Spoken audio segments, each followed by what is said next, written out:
kita saksikan di Inggris ya, sudah mulai orang mengurangi makan paginya ya. Jadi kadang-kadang mereka harus berhemat untuk hari esoknya.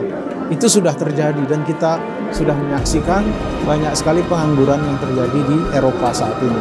Bahkan Amerika pun biasanya mereka breakfast berani memakan 2-3 telur, hari ini cukup 1. Itu menandakan bahwa dunia sudah memasuki pintu gerbang menuju resesi. Karena inflasi sudah mendekati angka yang sangat besar ya, bahkan di Turki sudah hampir 75% ya inflasinya, di Inggris 16%, di Amerika hampir 10%. Ini kalau dibiarkan selama 6 bulan maka tidak akan tertutup kemungkinan akan menjadi dunia mengalami resesi kembali. Nah, ingat kita ketika resesi terjadi tahun 98 kemudian 2008 itu suku bunga luar biasa naiknya, kemudian juga terjadi akumulasi daripada kegiatan-kegiatan yang menghambat laju jalannya perekonomian. Nah, sehingga kita harus mencari jalan alternatif terhadap ini ya.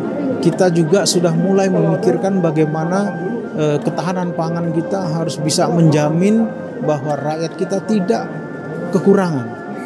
Maka saya kira kita sudah harus bersepakat dengan negara-negara dunia untuk minimal mengurangi net to zero emission. Kita harus menyepakati apa yang sudah kita sepakati Paris Agreement. Kita juga harus komit terhadap janji-janji negara-negara dunia untuk menggelontorkan dananya yang 100 billion US dollar. Agar apa? Agar kita bisa kembali ke sistem perekonomian yang stabil. Saya kira sudah beberapa hal yang kita tangkap. Pada intinya adalah semua orang tidak menginginkan adanya perang, tetapi kita tetap harus mengedepankan hak asasi manusia.